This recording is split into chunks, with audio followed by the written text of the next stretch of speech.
Wonderful. Thank you so much, Hannah. Hi, everyone. I'm Alex McAuliffe, as Hannah said, and it is my great pleasure to introduce our speaker today, good friend and colleague, Elizabeth Good.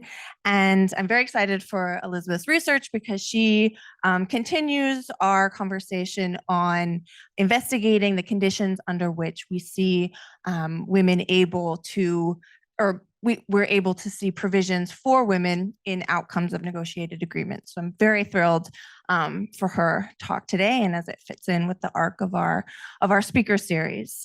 So today we are hearing from International Security Program Fellow Elizabeth Good, presenting on Women Advocating for Women, Power and Patriarchy. Elizabeth Good is an International Security Program Pre-Doctoral Fellow at the HKS Belfer Center, a Social Sciences and Humanities Research Council Doctoral Fellow, and a PhD candidate in Political Science at Northwestern University. Elizabeth holds an MA in Political Science and a BA in International Relations and Geography from the University of British Columbia. She has worked for several international organizations, including the United Nations Development Program in Kosovo as a gender specialist and a U.S. Agency for International Development in Ghana as a gender consultant. So as is the typical form, Elizabeth will speak for about 50 minutes, and then we will have 25 or so minutes for Q&A. We ask, as always, that you hold your questions for the end of the presentation. For those on Zoom, you can type your questions into the Q&A function, and we will ask them for you in the room. And obviously, for those in the room, feel free to raise your hand and we'll bring you the mic. And we do ask that the questions are on topic and brief and posed in the form of a question. So with that, I will hand it.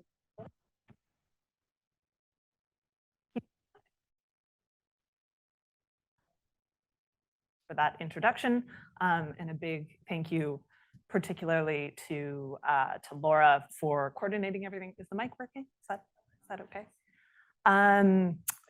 As well as WAP for having me. This is such a pleasure to be here and to be in a room with people that are interested in things that I am also interested in. So a big, very grateful for you all being here, both in person and online. So I will be presenting two studies today. The first looks at the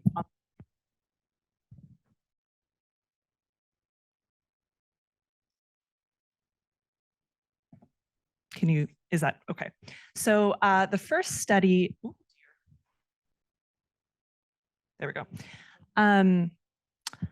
So the first study looks at women's ability to advocate for women within peace negotiations. And the second study looks at women's willingness to advocate for women. So with that, Women Advocating for Women, Power and Patriarchy. So the UN Women, Peace and Security sector has long called for women's participation in peace negotiations. So beginning with UNSCR 1325, which was the first UN Women, Peace and Security sector Security Council resolution, which calls for an increase in the participation of women at decision-making levels in conflict resolution and peace processes. And this sentiment is reiterated in all 10 Women, Peace and Security resolutions, including the most recent UNSCR 2493, which was finalized in 2019, which urges member states supporting peace processes to facilitate women's full, equal, and meaningful inclusion and participation in peace talks. And this policy is really grounded in the assumption that if we increase women's participation in peace talks, we'll get more gender equitable provisions as a result. It's this assumption that, we just need to get women in the room and we'll have better gender outcomes by default. And that assumption isn't without evidence, right? So we see the Colombian Comprehensive Peace Agreement finalized in 2016, and it's seen as this poster child for what happens if we just get women in the room.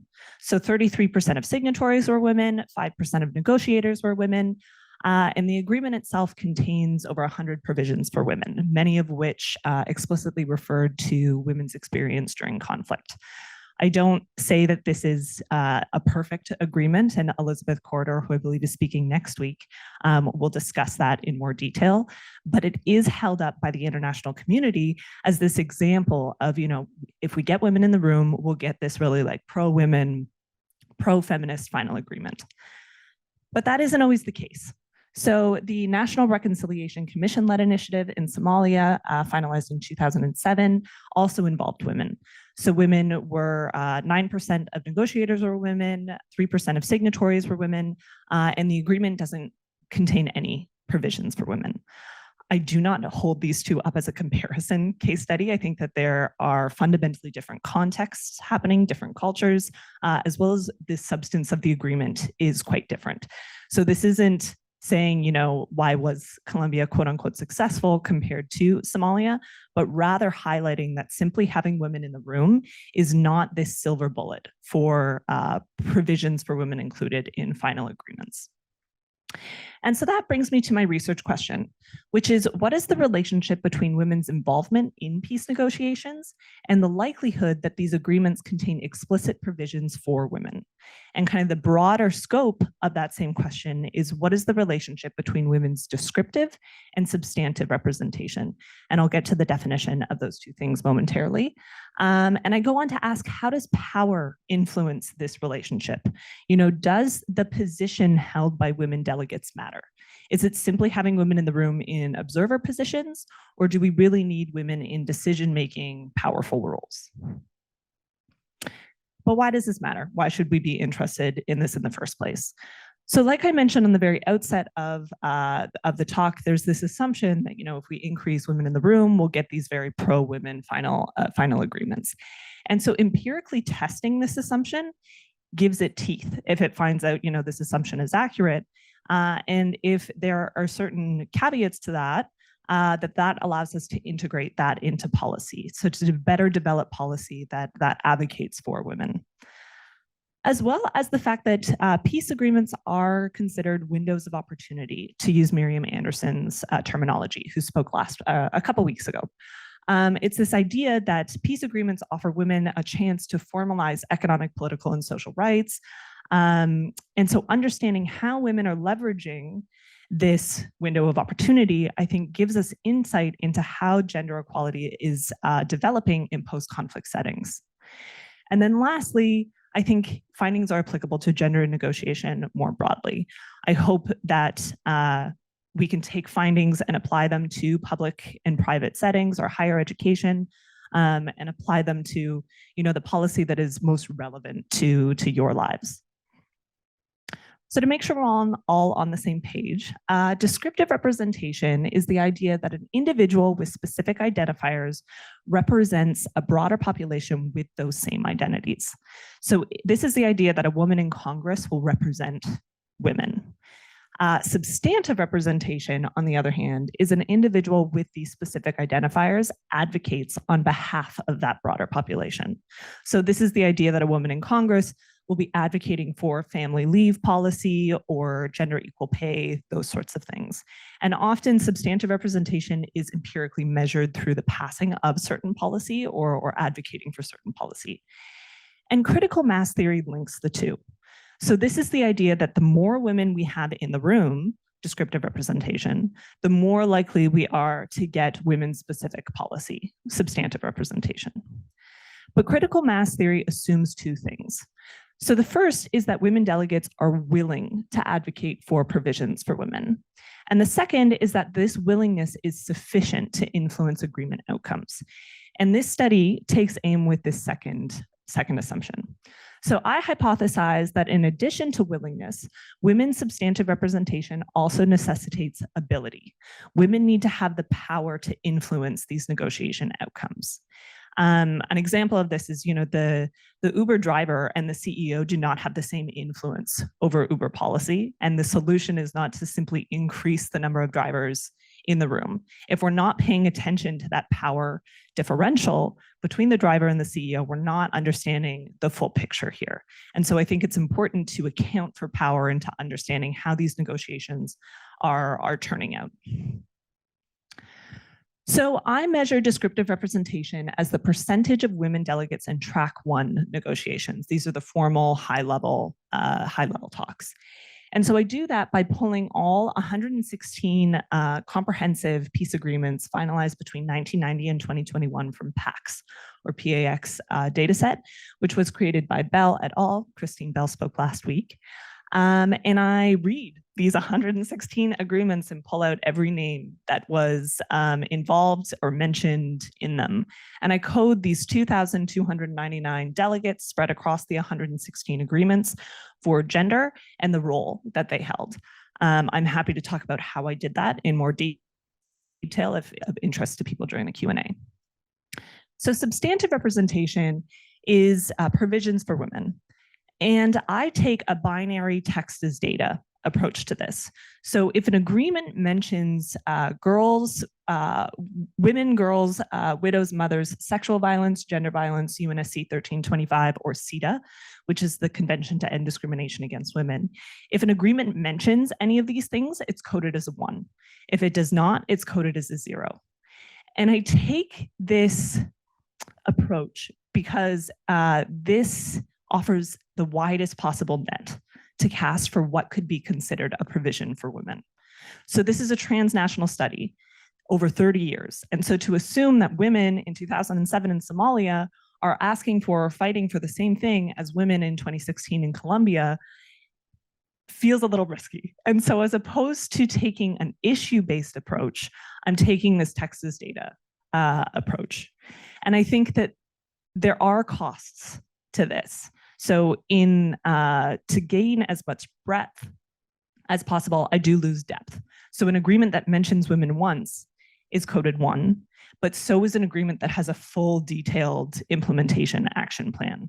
And so that was a cost that I was willing to incur to kind of gather as many different types of provisions for women as possible. Chat about my thoughts behind that, as well as the various robustness checks that I conducted to kind of address that particular definition of it. And then lastly, I define power as the position held by women delegates in these formal negotiations. So negotiations have a certain hierarchy to them. So I rank signatories as the most powerful. And this is because signatories, you essentially have veto power, right? You can withhold your signature before an amendment is made. That isn't to say that signatories have complete control over the negotiation. I'm sure that women signatories face a lot of pressure from the teams that they're representing or from other signatories. But what I am saying is women signatories relative to women in other positions had greater power. So this is an absolute power that I'm looking at, but rather relative to other positions. So signatories are at the top, followed by negotiators. And I rank negotiators second because you have the ability to shape your negotiation platform as a negotiator. So if women's issues are important to you, you can insert that into your negotiation platform. You have the agency to do so. Unlike mediators, whose hands are a little bit more bound. Mediators' primary goal is to come to a consensus, right? To have an agreement outcome.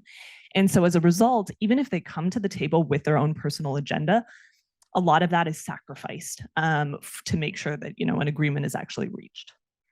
Then we have advisors. Advisors often have the most technical knowledge in the room, but they are limited to influencing mediators, negotiators, and signatories. And then lastly, we have observers. Observers can increase the legitimacy of an agreement. They can often act as a physical reminder for the different stakeholders that are impacted by the final agreement, but they're often known as silent observers. So they have less control or the least amount of influence over these final agreements. So now that we have our independent variable, provisions for women's inclusion, in order to understand the relationship between the two, it's important to control for various other things that might be influencing this story. So Jacana Thomas, who will be speaking in a few weeks, finds that conflicts with higher rates of women combatants are more likely to include provisions for women. Brannon and Best find that conflicts with high rates of sexual violence are more likely to include provisions for women in these agreements, and Elizabeth Brannon will also be speaking in a few weeks. Bell and O'Rourke find that signatory to these agreements result in higher rates of provisions for women. And then lastly, gender equality. Is it women's inclusion that's driving provisions for women, or is it simply that a more gender equitable society is more likely to include women in the first place and more likely to include provisions for women as well? So to address that, I use various gender equality indices as well as particular variables. So things like women's access to post-secondary education or teen pregnancy rates. But once I control for all of these variables and I input them into my data set, it inserts a high degree of missingness. And that's because teen pregnancy rates in rural Mali are difficult to find, just in general. You throw a conflict on top of that, and all of a sudden that data doesn't exist anymore. And so to overcome that, I leverage multiple imputation using predictive mean matching. If that is of interest to anyone, or if anybody's dealing with their own missing data issues, I'm happy to chat either in the Q&A or send me an email. So now to the good stuff. What did I find? So 56% of all agreements contained provisions for women. So this is, a bit of a favorable toss of a coin. Looking at instances where women were not involved, it tells a pretty similar story. So 46% of those agreements also contained, or 48% of those agreements also contained provisions for women.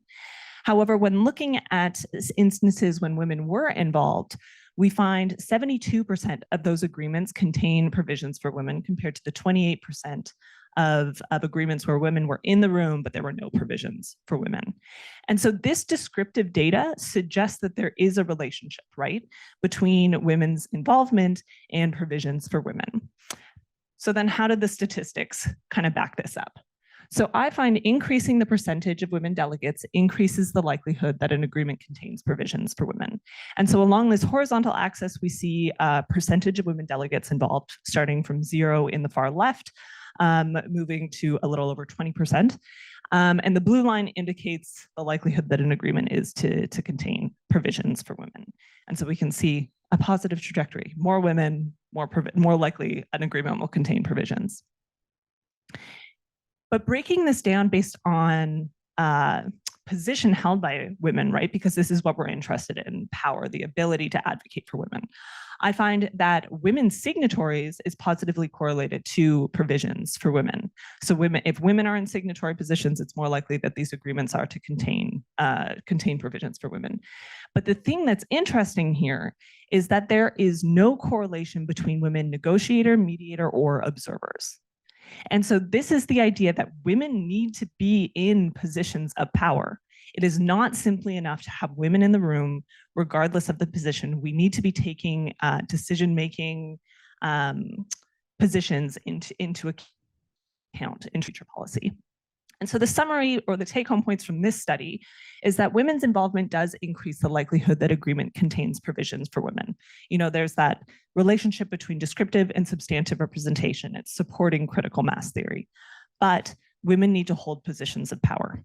It's not simply enough to have women in the room. But this study just tells us generalized trends, right?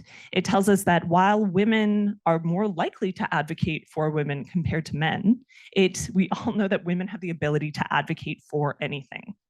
And so that brought me back to that second assumption, or that first assumption under critical mass, that women are willing to advocate for women.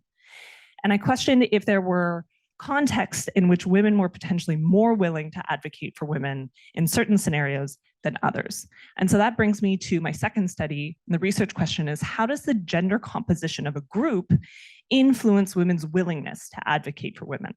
So this is the idea that is it a singular woman in a group comprised entirely, otherwise by men, is potentially less likely to advocate for women compared to a woman in a group comprised entirely of women. And again, the theory kind of driving this is critical mass, right? Because if we have an increased number of women or proportion of women, women are more likely to be emboldened, empowered, and you're more likely to advocate for women, and that results in women-specific policy. But the counter to this is backlash theory. And this is the idea that actually as we increase the proportion of women, it acts as a threat to the male majority. And it's actually a lot harder for women to advocate or to successfully get this substantive representation. And this theory of backlash pertaining to critical mass is part of a much larger conversation of backlash within negotiation literature. So this is the idea that when women are advocating for themselves or for a group that they're visibly a part of, you're violating gender norms, right? Women are supposed to be agreeable, supposed to be easy to work with, supposed to put the needs of others in front of our own. You know, this is all studies that have been conducted. And when you're advocating for yourself, you're going against that. And so it results in backlash. And if the name Bowles looks familiar, it's because Hannah has written widely on this. So I encourage all of you to ask all of the questions about this, and I look forward to just handing it off.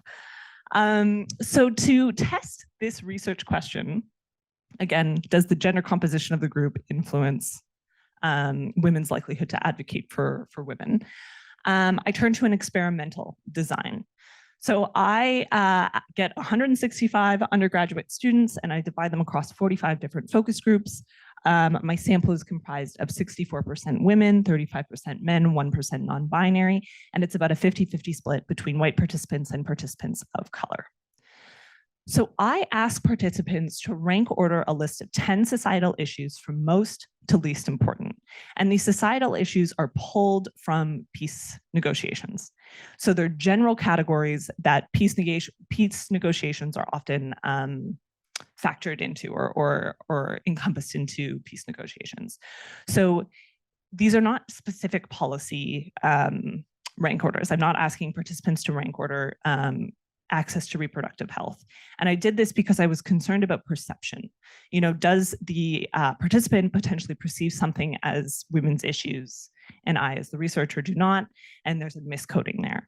So instead, I'm asking participants to rank order provisions for women, provisions for LGBTQ persons, environmental protections, democratic rights, very, very broad categories. And so they do this individually and anonymously.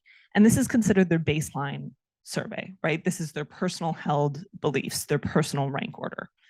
And once they've complete this, they click a link and they join a Zoom online focus group with other participants. And these focus groups are randomized by gender. So between 0 and 100% women. And they're asked to do the exact same activity. And so this allows me to tell the difference between what you are ranking, where you're ranking women's issues independently and in your baseline survey, compared to where the group that you're a part of is ranking women's issues. So what did I find? Independently, women care more about women's issues than men. So women on average are ranking women's specific policy as the 4th most important. Men are ranking it 5th on average. And this isn't surprising, right? This supports a lot of research that's out there that suggests women are more sympathetic to women's issues or to feminist movements. But what is surprising is the change in rank. So moving from your independent survey to the group survey. So I find women's ranking of women's specific issues decreases in group settings. So here, we're going to walk us through this graph. So here, the 0 line indicates no change in rank, which means that what you're writing or what you're ranking women's issues in your independent baseline survey is the exact same that you're ranking in the group. So if you're ranking women's issues as the most important issue, and then in the group, your group is ranking it as the most important issue, there's no change, right? It's a 0. Similarly, if you're ranking it as the 5th most important and your group ranks it as the 5th most important, no change there, you're under the 0 line. And the thing to note here is that men, denoted by this orangey red line, are overwhelmingly on that 0 category, which means what they're ranking independently is what the group is ranking. Compared to women, participants are largely to the left of that line, which means that when women independently are filling out these surveys, you know, they're ranking women's issues a certain way, generally quite high. And then they get into these group settings and they're dropping them. They're deprioritizing it in group settings. And so while most women are dropping it by 1 or 2 position slots within, you know, the group settings, as seen by this teal line here, some are decreasing it by up to 6 position slots in the group settings. So, but how did the group composition influence this, right? Because this is what we're interested in. Are groups primarily composed of women more likely to rank women's issues higher? And I find that, yeah, that is the case, right? So women majority groups are more likely to prioritize women specific issues. So if we look at this horizontal axis here, this is the percentage of women in groups, and this is only looking at women participants change in rank. So men have been excluded from this graph. And so we have groups with 20% women to the far left, and groups with 100% women to the far right. And the blue line denotes the ranking of women's issues. And so we see that groups with more women, 100% women, are increasing their rank of women's issues. But what's interesting here is women decrease their prioritization of women-specific issues regardless of the gender composition of the group. So this dotted red line is at the 0 line, right? And so this means that, again, there's no change, right? What you're ranking it independently in your baseline survey is what the group is ranking it as. And you'll see that even in groups comprised entirely of women, it's below that line, which means that women, even in groups comprised entirely of women, are deprioritizing women's issues compared to what they put in their independent baseline. This does not mean women are bad negotiators. This is not a story about women in negotiators or in negotiations more broadly. And I say that because women are closer to that 0 line. They're out negotiating men in 3 issues areas. So issues or provisions for military, refugees, and reparations. They are forcing, their male counterparts to move further here. Similarly, looking at a statistical analysis of this, the only issues with significant gender differences in the change of rank between their baseline and their group rank are the economy, where women are ranking it quite low in their independent survey, and then they're inflating it. They're ranking it quite high in group options, and women's issues, where again, women are ranking it quite high independently, and then they get into the group setting and they're dropping it. I'm happy to chat about what I think is going on with the economy in the Q&A if that's of interest to people. But the takeaway here is that this is not a story about women in negotiation more generally, but there's something weird happening here about women's unwillingness to advocate for women. There is a particular phenomenon that is happening with women advocating for women, not women advocating writ large. So what explains that? So my first thought was that women are excluded by men. However, because these negotiations were on Zoom, they were recorded. So I was able to go back and code for speaking time and questions asked and who took on secretarial roles and that sort of thing. And I find no gender difference in rates of interruption. So both men and women are interrupting and being interrupted at similar rates. Similarly, the fact that this phenomenon is present in groups comprised entirely of women suggests that men really aren't the driving causal mechanism here. However, I do find that men are less likely to be ignored than women, but it is small, 8.3 percentage points, but it is significant. So I'm not saying that this isn't ever present, but this is unlikely to be the driving explainer behind this weirdness of women's unwillingness to advocate for women. The second theory was imposter syndrome. Potentially women feel underqualified or unable to participate in these negotiations. But again, I find no gender difference in speaking time, rates of concession, or perceptions of influence. So this is the idea that, again, women are really successful negotiators, right? I'm finding that women are coming in, they are participating at equal rates, they're not making concessions left and right, and they're being perceived as influential in addition to men. There was no difference between the two. So when asking participants who they thought was the most influential group member, once I controlled for the gender composition of the group, there was no difference between men and women. And so instead, I attempt to explain this through one of the guys' theory. And so we know through backlash that there is a cost of advocating for women, right? You're violating these gender norms. You're prioritizing yourself over other groups that we see you're labeled as unlikable, or abrasive, or my favorite, the radical feminist. So we know that there's a cost to associating or to advocating for women. However, I argue that in addition to this cost, there is also a benefit of not advocating for women. So by distancing yourself from your gender as a woman, you're able to access this power through proximity. And so this is the idea that we know that there's a stick associated with challenging the system. You get whacked. But I'm saying that there's also a carrot through leveraging the system. So this is the idea that, if your boss tells a sexist joke, there's a cost of calling them on that. You're seen as the person who can't take a joke, you're the unlikable colleague, and your career can potentially take a hit through that. However, there's also a benefit of saying nothing. Your boss potentially lets their guard down, you're seen as easygoing, fun to be around, and you're seen as one of the guys. So the idea here is that, obviously that's an overly simplistic example, but the idea is that there is a constant cost-benefit analysis that is happening in all contexts. And I find a lot of qualitative data that supports this through these negotiations. So women were far more tentative to advocate for women's issues compared to other issues. So a small little excerpt of that is a negotiation with 2 men and 2 women. So woman 1 contributes, and then maybe provisions for women, or I don't know. I had women, then racial groups, then LGBTQ. Man 1 responds, I had racial and women switch there. Racial, women, LGBTQ. Woman 1, yeah, either one. Man 1, what about you 2? So he's asking the other 2 participants in the groups in the negotiation for input. Woman 1, again, yeah, it's fine.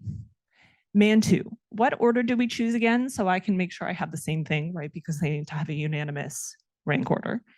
Man 1, we're choosing between racial, women, and the LGBT, or flipping racial and women and doing women first. Opinions on that. Woman 1, we can do racial. So on 3 separate occasions, there is opportunity for woman 1 to engage with her initial contribution, her initial rank order. And we see that with issues on like democracy or refugees, right? We're seeing women engage in these debates. And yet in this instance, on 3 separate occasions, it's siding with the man's suggestion. And the idea here is that in this context, in this simulation, it just wasn't worth it. The cost-benefit analysis of advocating for women here just wasn't worth it, right? It's a throwaway. And potentially that's because the cost is large. These are their peers that they're involved in these negotiations with, that they might have a class with them, that being labeled as the unlikable radical feminist carries weight. But there's also the idea that the benefit of siding with that, the cool girl comes out, which is also going into this calculus, as well as, does this matter? It's a simulation. And so when applying this concept to peace negotiations, I'm saying that this same cost-benefit calculus is happening, and it's just likely heightened. So the summary from this study is that women are more likely to independently prioritize women's issues. Women are ranking women's issues as the 4th most important on average, men are ranking it 5th. Groups with more women are more likely to prioritize women's issues. We see that upward blue line, right? However, women independently decrease the priority of women's issues in group settings, regardless of the gender composition of the group. And I attempt to explain that through one of the guys' theories. So women's unwillingness to advocate for women in group settings is strategic and a means of mitigating backlash and accessing benefits. And so to bring this all together, to include, kind of combine these 2 studies, the take-home points that I want everybody to leave here with is 1, include women. Women's involvement increases the likelihood that peace agreements contain provisions for women. That's great. This is reiterated in study 2. Women are more likely to prioritize women-specific policy. Include more women, right? We're seeing this relationship in critical mass, this positive relationship between descriptive and substantive relationship in both studies. So peace processes with more women are more likely to include provisions for women, and groups with more women prioritize women's issues more. Study 1 tells us that we need to include women in positions of power. It's not simply enough to have women in the room. And study 2 argues that we need to recognize the context in which these negotiations are playing out. So in peace negotiations, there is the cost of advocating for women can be quite high. Often women are, there's rates of murdering and women disappearing for being outspoken advocates for women. But the benefits are also high, right? You're creating generally a new government or something to that effect where your career can stand to benefit by not saying anything, by not being labeled as the gender advocate. And so while this is requiring further research to parse into that, I think that recognizing this broader context is really important into understanding women in negotiations more broadly. So with that, I will stop talking and thank you so much. I look forward to your thoughts.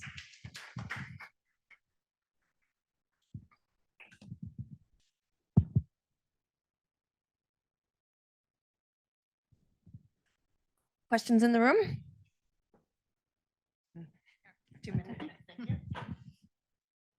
Okay, hi, my name is Maria. I'm human rights defender working on Russian war in Ukraine. So my question would be about the second study, because as far as I understand, it was done in American university, right? But most peace negotiations probably happen in developing world. So have you accounted it for like cultural differences and like more patriarchal structure probably in that context? Totally. So I cannot say that I have data in a non-US context. And I think that is really, really important to point out. I also think that what you said in terms of a more patriarchal context, that if we're seeing these trends in a undergraduate population that are considered to be, more liberal, more egalitarian, more aware of gender differences in a US setting, would be surprised if we didn't also see these trends elsewhere in like a less difficult case. But I do not have the data on that.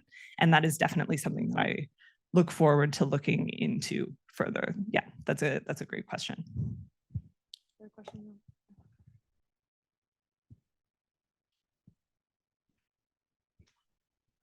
So thank you very much for your presentation. I'm curious about your interpretations around how even in all women group, the rank order for the provisions for women went down. I guess there is still some cool girl theory happening there, but I'm curious to hear your interpretations even further.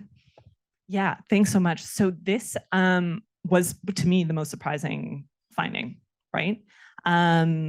The fact that we're seeing this in all women settings suggests that patriarchy is inescapable and that there is still a cost-benefit analysis happening even amongst your peers or even amongst all women groups. I think the idea of being labeled kind of like the radical feminist still carries weight in all women groups, that you're seen as being incredibly left or unlikable, or that the societal expectations carry over. And while we see that there is a decrease or like an increasing prioritization of women's issues in groups comprised entirely of women, the idea is that these societal pressures are still ever present, and that there's continues to be that cost benefit analysis. And I think we see that in a bunch of different studies that kind of get at this in a very different way. So the idea that women don't want to work on all women teams has been that's a finding within corporate America. The concept of like the pick me girl theory, where this is the idea of I'm going to get males' attention and validation by throwing other women under the bus. And so I think that women are, perpetuators of these norms as well, despite the fact that they don't serve women. And to me, that's the most interesting finding and something that I look forward to digging into further.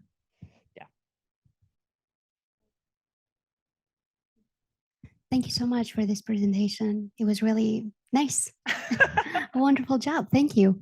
One thing about the conversation between man one and women one, and then what was the race of man one that the women did not push back on the racial thing? Yeah, so I have that data and I didn't capture that for this particular exchange, and I think that that's really important.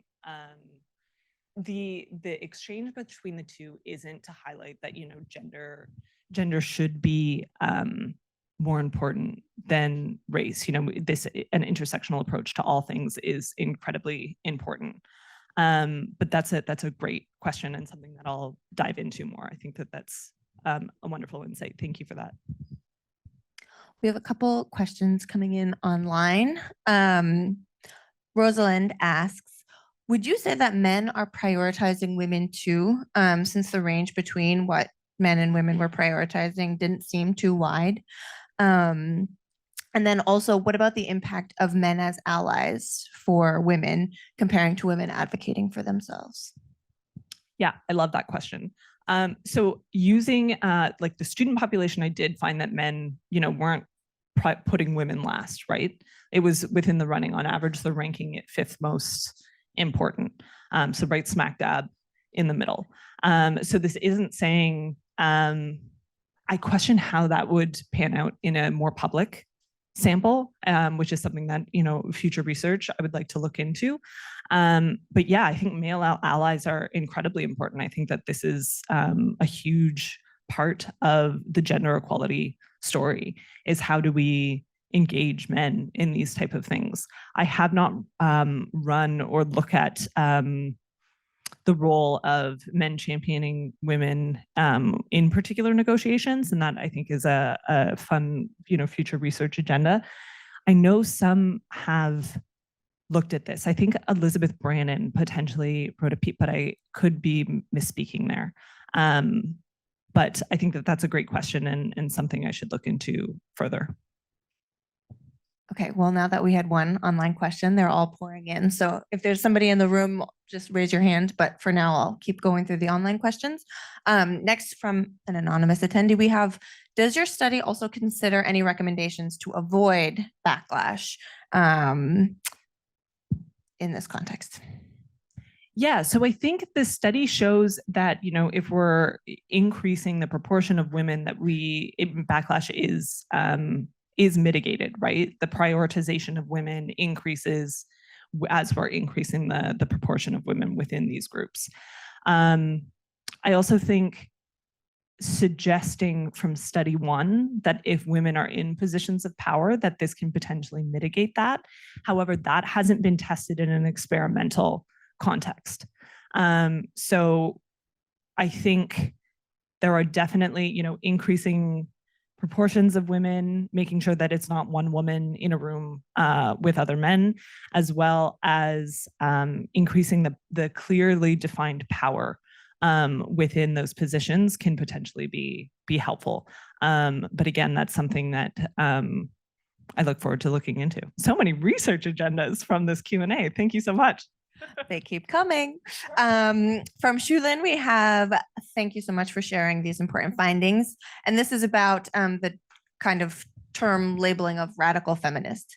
And they ask, would you say to avoid being viewed as a radical feminist is similar or different than a stereotype confirmation pressure? And does this happen to women who don't identify as feminist? So I think the identity of what you take on yourself is distinct from this conversation of what you're being perceived or labeled as. And so I think, you know, to self-identify as a radical feminist is something very different than, hey, that joke was sexist, and whoa, we got a feminist on our hands here, can't say anything around them.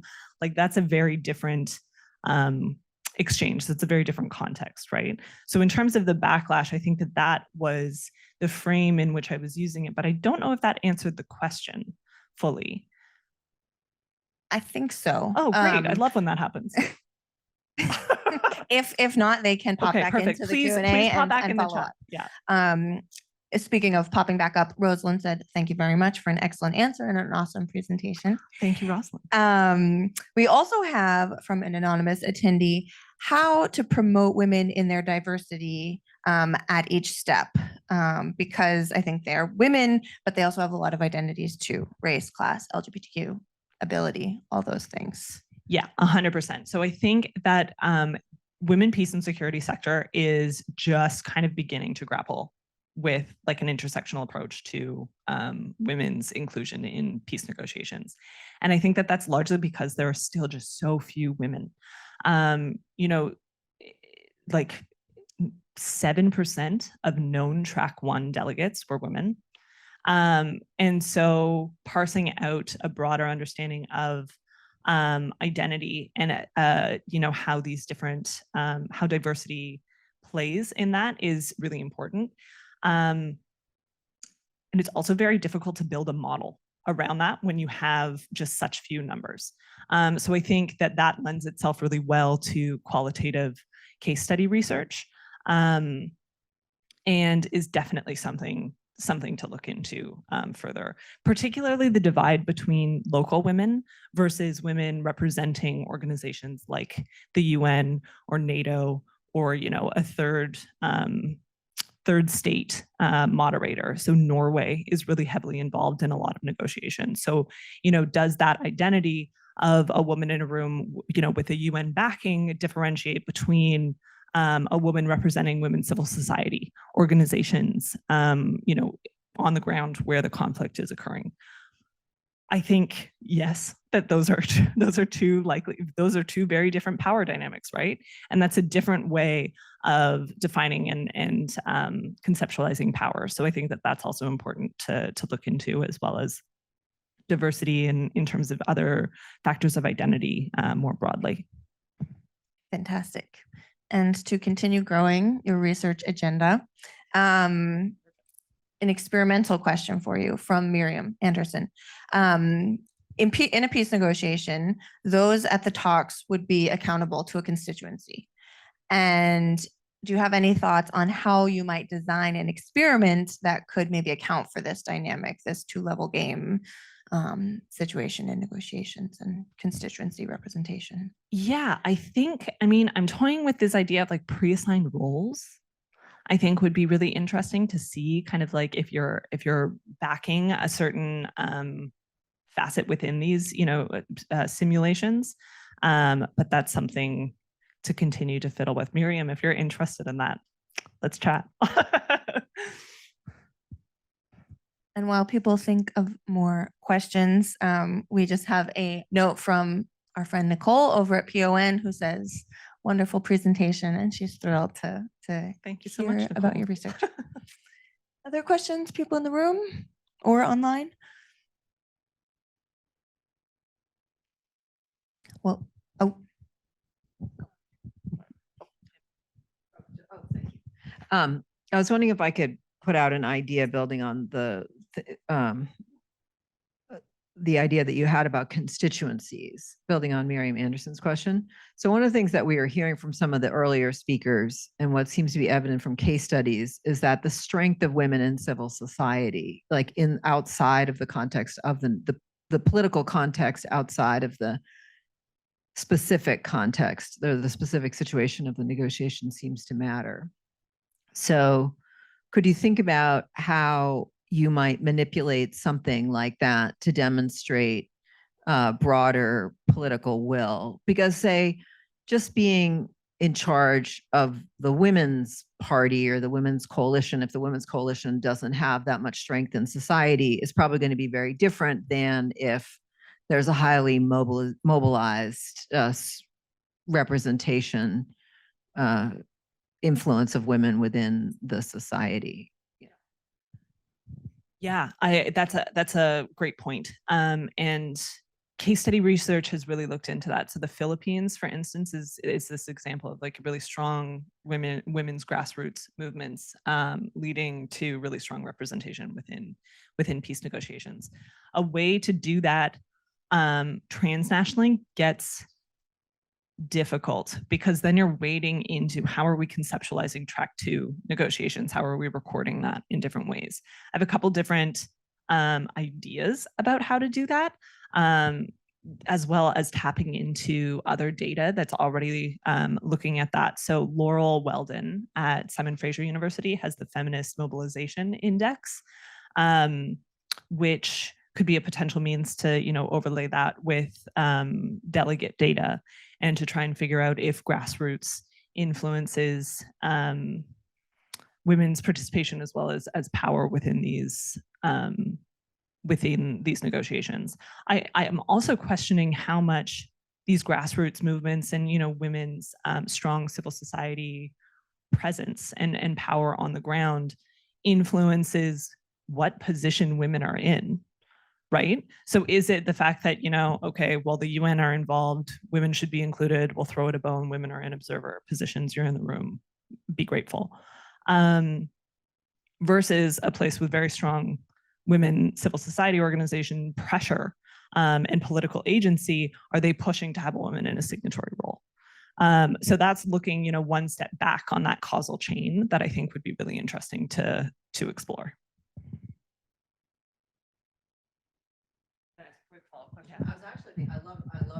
I love the where you went with that. I was actually thinking about the experiment. I I think everything you said is relevant. Yeah. Well, I'm wondering how the role of priming with that might be something to influence, painting, priming this idea of like, certain participants would get background that like women's issues are a key, priority, or news articles that are showing the success of women's movements or that sort of thing, and then engaging in these negotiations versus not, or setting it up for a way of saying certain representatives have veto power and others don't over the negotiation. I think that there's a couple different ways that you can manipulate like political context, I guess, because it feels like that's what we're really trying to get at here. What contexts are more receptive to women's advocacy compared to others. But that's something I'm still brainstorming over. So if anybody has ideas on that, come talk to me. Quick follow-up question online. The name of the index that you referenced, Feminist Mobilization Index, the FMI index, and it's through Laurel Weldon at SFU, Simon Fraser University in Burnaby. Perfect. I have a question as well, and regarding the second experiment and the economic piece, and why we see the movement and the ranking. Is that part of one of the guys, in the sense that economic issues are typically considered masculine issues, and therefore there's a benefit as women to be seen as like advocating for? I am so glad you asked this question. This was one of the more interesting things that I found and didn't quite fit in with the frames of the talk. So really, thank you for asking it. So a lot of the qualitative data surrounding women when they're advocating for the economy issues was rooted in imposter syndrome. So a lot of it was saying, I don't know anything about economics, so I'm happy to defer to you. Or like, oh, I'm not an economics major, so like I actually don't know. I ranked it low, but like happy to do whatever you want to do, time and again, with economic issues. And I think that makes a lot of sense, given that the majority of economists within degree programs are men. It's still a very male-dominated field. Comparing that kind of causal mechanism, or what seems to be viewed as imposter syndrome, doesn't overlay to women advocating for women, right? Like you would be hard pressed to say that a man has more experience with women's issues just by way of, walking through life. That imposter syndrome isn't necessarily applicable to the unwillingness to advocate for that particular issue area. And so again, I think that supports the fact that one of the guys has the potential to explain this phenomenon. Very interesting. Okay. We have another online question. why do you think 1325 is important to promote substantive representation? This document isn't always taken into account, and don't really report for it like CEDAW. So what's the role of 1325 in this conversation and these kind of more formal mechanisms in the conversation? Right. So women's representation in peace processes is but one pillar kind of mentioned within the 1325, right? And so the quote at the top was kind of pulled to show that women's participation is still a through line through the women, peace, and security agenda, amongst other things. So there's been a big push or transition to moving away from participation or putting participation on a backseat and moving towards condemnation for wartime sexual violence. But these are all under the umbrella of women, peace, and security. Potentially your question was about why, in terms of this binary measure of what I'm measuring for women's issues or provisions for women, why did I include CEDA and UNSC 1325? And 1325 is the most widely recognized Women, Peace, and Security, like Security Council resolution for women, peace, and security, as well as that was the one that was included in PACS data. So we love a answer rooted in convenience. And CEDA just gets at that women's provisions for women from a different angle. So I think the question asker is 100% correct in that these are touching on, very different things. But if an agreement mentions either one of these, I coded it as yes, containing provisions for women. I don't know if that answered the question. Feel free to pop back in the chat if there's a follow-up. Great. Well, I think you have exhausted everybody's intelligence with so much to think about. So thank you to everybody in the room, everybody online for joining us today. Round of applause for Elizabeth and a wonderful presentation.